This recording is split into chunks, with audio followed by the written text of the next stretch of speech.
சரவண ஜோதியே நமோ நம. வாழ்க வையகம், வாழ்க வளமுடன். அனைத்து தமிழ் நெஞ்சங்களுக்கும் கனிவான வணக்கங்கள். அனைவருக்கும் இனிய தீப ஒளி திருநாள் வாழ்த்துக்கள். நவராத்திற்கு பிறகு சூரிய பகவான் கன்னிராசியில் இருந்து துலாம் ராசிக்கு பயிற்சியாக உள்ளார். இதனால் சில ராசிக்காரர்களுக்கு அவரின் நற்பார்வையால் தொழில் வியாபாரத்தில் முன்னேற்றமும் குடும்ப வாழ்க்கையில் மகிழ்ச்சியும் அதிகரிக்க உள்ளது. சூரிய பகவான் ஒவ்வொரு ராசிக்கும் பயிற்சியாகி அதில் சஞ்சரிக்கும் காலத்தை நாம் தமிழ் மாதமாக அழைக்கின்றோம். அக்டோபர் மாதம் 18ஆம் தேதி முதல் நவம்பர் மாதம் 16ஆம் தேதி வரை துலாம் ராசியில் சூரியன் சஞ்சரிக்கும் காலத்தை நாம் ஐப்பசி மாதம் என அழைக்கின்றோம். ஐப்பசி மாதம் அடைமழை காலம் என்பது பழமொழி. அத்துடன் ஐப்பசி மாதம் ஐஸ்வரங்களை அள்ளித்தரும் மாதமும் ஆகும். இம்மாதத்திற்கு துலா மாதம் என்ற பெயரும் உண்டு. இந்த மாதத்தில்தான் முருகனுக்குரிய கந்த சஷ்டி, சிவனுக்குரிய அன்னாபிஷேகம், தீபாவளி போன்ற சிறப்பு பண்டிகைகள் வருகின்றன. இந்த ஐப்பசி மாதமானது விசுவாச ஆண்டு அக்டோபர் மாதம் 18ஆம் தேதி சனிக்கிழமை அன்று துவாதசி திதியில் பூரம் நட்சத்திரத்தில் சுப்பிரம் நாமயோகத்தில் தைத்தூலம் கரணத்தில் சித்த யோகத்தில் சனி மகா பிரதோஷம் கூடிய நன்னாளில் இந்த அற்புதமான ஐப்பசி மாதம் பிறக்கிறது. இம்மாத கிரகநிலை என எடுத்துக்கொண்டால் கடகராசியில் குரு பகவானும், சிம்ம ராசியில் கேது பகவான் மற்றும் சந்திர பகவான் சஞ்சரிக்கின்றனர். கன்னி ராசியில் சுக்கிர பகவானும், துலாம் ராசியில் சூரியன், புதன், செவ்வாய் உள்ளனர். கும்பராசியில் சனியும் ராகுவும் சஞ்சரிக்கின்றனர். இம்மாத கிரக பயிற்சி என எடுத்துக்கொண்டால் செவ்வாய் பகவான் ஐப்பசி மாதம் 10ஆம் தேதி துலாம் ராசியில் இருந்து விருச்சக ராசிக்கு பயிற்சியாகின்றார். ஐப்பசி மாதம் 17ஆம் தேதி சுக்கிர பகவான் கன்னி ராசியில் இருந்து துலாம் ராசிக்கு பயிற்சியாகின்றார். இந்த கிரகங்களின் அமைப்பு மற்றும் பயிற்சியால் உங்கள் ராசிக்கு இம்மாதம் உண்டாகும் சுப மற்றும் அசுப பலன்கள் என்ன என்பதனையும், அசுப பலன் ஏற்படுமாயின் ராசிக்காரர்கள் செய்ய வேண்டிய பரிகாரம் என்ன, வழிபட வேண்டிய தெய்வம் யார், செல்ல வேண்டிய கோவில் என்ன என்பதனை பற்றி விரிவாக காண்போம். பிறக்கப் போகும் இம்மாதம் உங்கள் வாழ்வில் வளமும் நலமும் செல்வ செழிப்பும் பெற்று வாழ்வில் உயரிய நிலையை அடைய எல்லாம் வல்ல எம்பெருமானை வேண்டி விரும்பி கேட்டுக்கொள்கிறேன். கடகராசி அன்பர்களே, சனி பகவான் மாதம் முழுவதும் நற்பலன்களை தருவார். குரு பகவான் மாத பிற்பகுதியில் நன்மைகளை செய்வார். எடுத்த முயற்சிகளில் வெற்றி உண்டாகும். திட்டமிட்ட காரியங்கள் திட்டமிட்டபடியே முடியும். அரசாங்க காரியங்கள் அனுகூலமாக முடியும். வெளிவட்டாரத்தில் மதிப்பும் மரியாதையும் அதிகரிக்கும். குடும்பத்தில் மகிழ்ச்சியான சூழ்நிலை காணப்படும். சுப நிகழ்ச்சிகளால் வீடு களை கட்டும். உங்களை தவறாக புரிந்து கொண்டு விலகி சென்ற உறவினர்கள் தங்கள் தவறை உணர்ந்து வலிய வந்து பேசுவார்கள். புதிய நண்பர்களின் அறிமுகமும் அவர்களால் ஆதாயமும் உண்டு. பணப்புழக்கம் அதிகரிக்கும். தந்தையுடன் ஏற்பட்டிருந்த கருத்து வேறுபாடு மறையும். தந்தையிடம் எதிர்பார்த்த உதவி கிடைக்கும். கணவன் மனைவிக்கு இடையே சிறு அளவில் கருத்து வேறுபாடு ஏற்பட்டாலும் உடனே சரியாகிவிடும். பிள்ளைகள் வழியில் மகிழ்ச்சி தரும் செய்தி ஒன்று கிடைக்கும். பணிபுரிவோருக்கு அலுவலகத்தில் பணிச்சுமை அதிகரிப்பதால் நேரங்காலம் பார்க்காமல் உழைக்க வேண்டி வரும். சக ஊழியர்களிடம் உங்கள் வேலைகளை ஒப்படைக்க வேண்டாம். மாத பிற்பகுதியில் அதிகாரிகள் அனுசரணையாக நடந்து கொள்வார்கள். எதிர்பாராத சலுகைகள் கிடைப்பதற்கும் வாய்ப்புகள் உண்டு.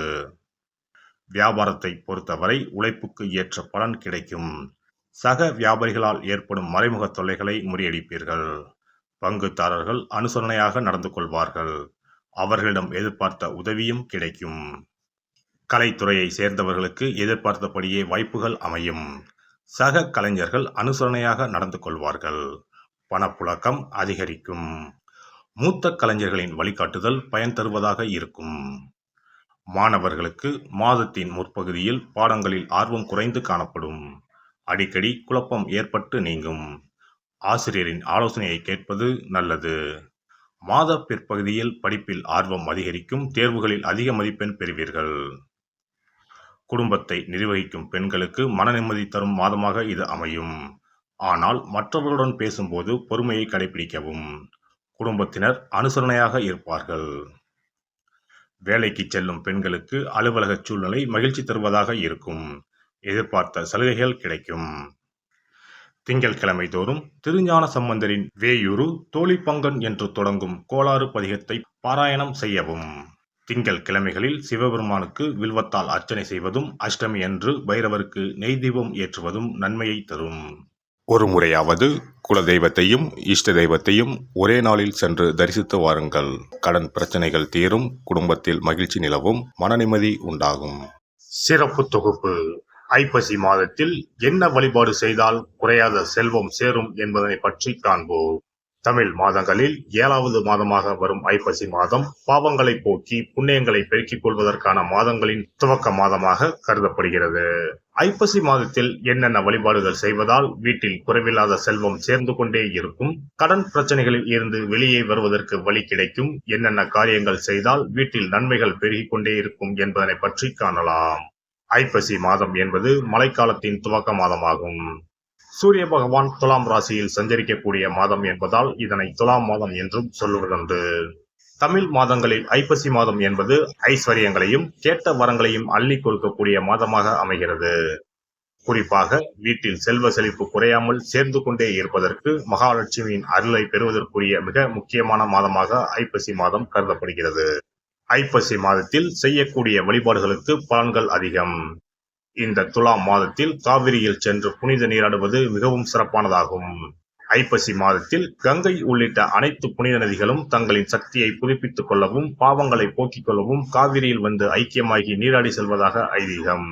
அதனால் இந்த மாதத்தில் காவிரியில் நீராடினால் அனைத்து புனித நதிகளிலும் நீராடிய பலனை பெற முடியும். ஐப்பசி மாதத்தில் சிவபெருமானை வழிபடுவது சிறந்தது. ஐப்பசி மாத பௌர்ணமியில் சிவபெருமானுக்கு அன்னாபிஷேகம் செய்வது வழக்கம். இந்த மாதத்தில் அன்னாபிஷேகத்திற்கு தேவையான அரிசி, காய்கறிகள் போன்றவற்றை கோவிலுக்கு தானமாக கொடுப்பது நல்லது. இதனால் வீட்டில் எப்போதும் உணவு பஞ்சம் என்பதே ஏற்படாது. ஒரு அன்னாபிஷேகத்தை தரிசித்தால் கோடி லிங்கங்களை தரிசித்து வழிபட்ட புண்ணிய பலன் கிடைக்கும். அதனால் இந்த மாதத்தில் சிவ வழிபாடு செய்வதும் சிவ கோவில்களுக்கு வேண்டிய உதவிகள் செய்வதும் உளவார பணி செய்வதும் பல மடங்கு அதிகமான புண்ணியத்தை தரும். ஐப்பசி மாதத்தில் வரும் பிரதோஷம் மிகவும் மகத்துவம் வாய்ந்ததாகும். இந்த நாளில் விரதம் இருந்து சிவபெருமானை வழிபட்டால் வேண்டுதல்கள் நிறைவேறும்.